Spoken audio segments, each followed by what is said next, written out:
पुनः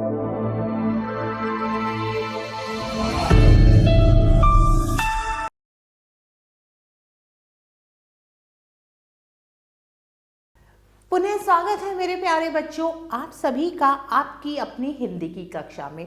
आज हम वाणी श्रृंखला द्वारा प्रकाशित पुस्तक मेरी हिंदी व्याकरण भाग 6 के अन्य पाठों का अध्ययन करेंगे।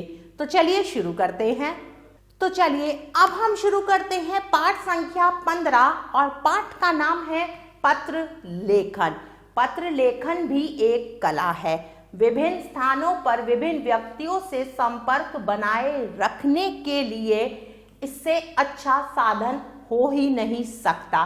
पत्र लिखते समय निम्नलिखित बातों का ध्यान रखना चाहिए। भाषा विषयानुकूल हो, उसमें अनावश्यक विस्तार ना हो। पत्र पाने वाले की आयु, योग्यता व पद का ध्यान रहे। नाम व पता साफ स्पष्ट अक्षरों में लिखा जाए। प्रार्थना पत्रों की भाषा विनम्र होनी चाहिए। शिकायती पत्रों की भाषा संयत होनी चाहिए। व्यावसायिक पत्रों की भाषा नपी तुली हो। सभी पत्रों में अभिवादन का उल्लेख अवश्य हो। अब हम पत्रों के प्रकार पढ़ेंगे। पत्र दो प्रकार के होते हैं, औपचारिक पत्र और अनौपचारिक पत्र। औपचारिक पत्र प्रधानाचार्य, अध्यापक, अधिकारियों अथवा व्यवसाय से संबंधित लोगों को लिखे जाने वाले पत्र औपचारिक पत्र कहलाते हैं।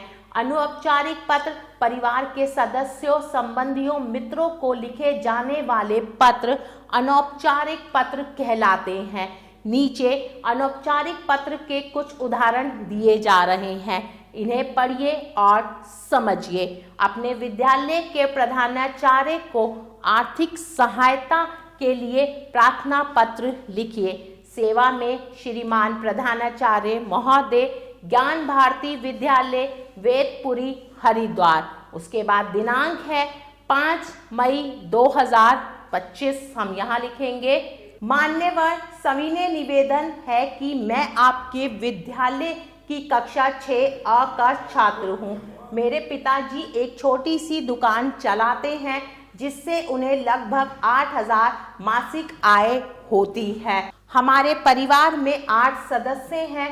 पिताजी की आय से इतने बड़े परिवार का पालन पोषण करना तथा विद्यालय की फीस देना कठिन है। श्रीमान, मैंने अभी तक की सभी परीक्षाएं अच्छे अंक से उत्तीर्ण की है। साथ ही विद्यालय के सांस्कृतिक कार्यक्रमों में भी अनेक पुरस्कार जीते हैं। आपसे अनुरोध है कि मुझे शुल्क मुक्ति अथवा आर्थिक सहायता प्रदान करने की कृपा करें, जिससे कि मैं अपनी पढ़ाई जारी रख सकूं। मैं आपको विश्वास दिलाता हूं कि मैं इस वर्ष भी अच्छे अंक लेकर उत्तीर्ण हो जाऊंगा। आपकी इस कृपा के लिए मैं जीवन पर्यंत आपका कृतज्ञ रहूंगा। आपका आज्ञाकारी शिष्य तरुण शर्मा, अनुक्रमांक 15, कक्षा 6A। अनौपचारिक पत्र के उदाहरणों को ध्यानपूर्वक पढ़िए। अपने मित्र को उसके भाई के विवाह पर सम्मिलित ना हो सकने का कारण बताते हुए, क्षमा याचना करते हुए बधाई पत्र लिखिए।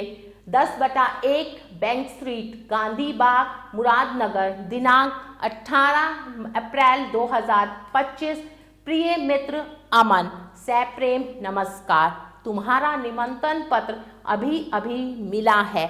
यह जानकर अत्यधिक प्रसन्नता हुई कि तुम्हारे भाई का विवाह 20 जनवरी को होना निश्चित हो गया है तथा तुमने मुझे विवाह में सम्मिलित होने का आग्रह किया है।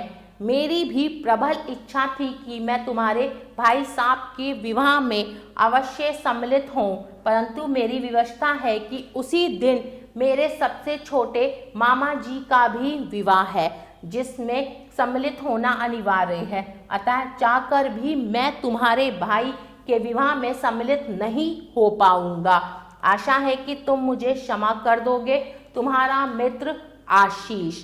प्यारे बच्चों, इस पाठ के अंतर्गत जो भी अभ्यास कार्य हैं वो आप स्वयं करेंगे। प्यारे बच्चों, आशा करती हूँ आपको यह पाठ बहुत अच्छे से समझ आया होगा। हम पुनः फिर मिलेंगे एक नए पाठ के साथ। तब तक के लिए आभार।